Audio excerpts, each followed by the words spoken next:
guys, so in the last few years, as I've been able to dissect some of the best ball handlers on the planet, one of the main things that I've been realizing is you're never able to keep tabs on what their next step is going to be. So I do think there are some really trainable points here. There are some qualities and some techniques that we can apply to our own game to start to become unpredictable like these best ball handlers in the world. So we're switching up the setting a little bit. I was tired of filming in my own gym, so we're out here in Venice Beach. I'll give you guys 4 different keys that you can use, you can apply to your own game to become just as unpredictable as these guys. Let's get it.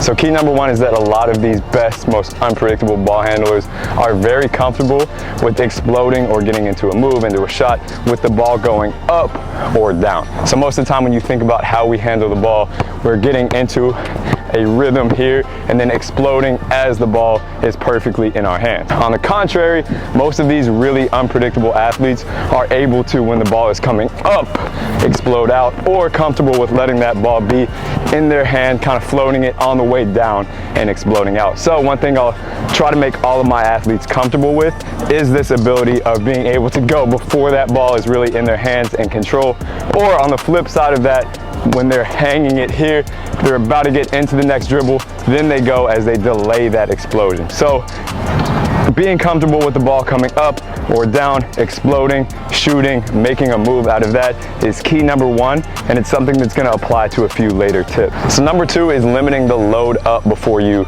explode, shoot, get into a move, whatever it may be. You'll see a lot of the times the most predictable athletes are kind of waiting to shift their weight back slowly into a negative or a plyo step, whatever you want to call it, getting into this as they telegraph it. Whereas a lot of the most unpredictable athletes are chilling, but from there, they're just stabbing the ground, not telegraphing it, and limiting that load to explode to really a couple milliseconds.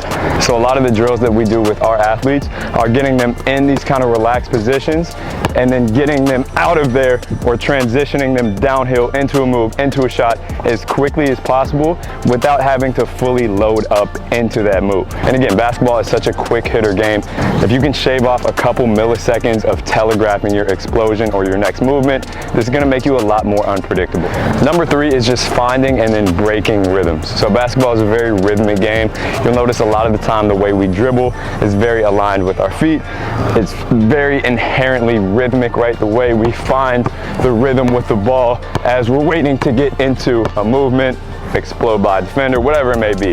The best ball handlers, or the most unpredictable ball handlers, are able to find those rhythms and then break them within a split second. So this kind of goes with the on the way down or on the way up idea, where we find that 1, 2, 3, 4 instead of going 1, 2, 3, 4, where the defense then knows that that next move is coming. So again, a lot of this comes down to finding an inherent rhythm as we're training this with our athletes, where we're finding where they get into 1, 2, 3, and then I may use an audio cue in between that 3rd and the 4th, or in between these dribbles to get them exploding forward as they start to break that rhythm, if that makes sense. And then the last one, maybe most obvious, is being able to change speeds and change heights, right? So as we talk about all the time in the Ultimate Ball Handling Program and a lot of the other videos, if I'm here, most times defenders aren't expecting me to then drop and explode out of that. So if we're at a higher level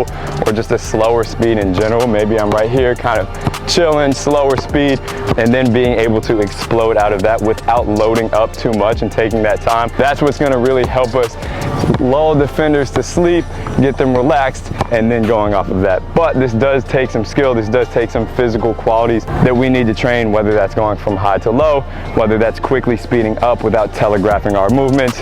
But if we can get to this point where we're going from high to low and slow to fast within a split second and doing it creatively, we're going to be some of the most unpredictable ball handlers that you'll see on the court. So overall, I think these 4 keys, qualities, techniques really sum up what it takes to be an unpredictable ball handler. A lot of what we talk about in this video, we apply into drills and to different techniques that we train in the Ultimate Ball Handling Program. And I think if we can train to be really unpredictable, if we can train to never have our defender know what we're doing next, we're always going to have an advantage on that defender. and we'll be pretty unstoppable from a ball handling standpoint. So feel free to go check that out. I'm putting out a bunch more content on ball handling, on unpredictability, making sure that you guys are always able to train this, even by yourself.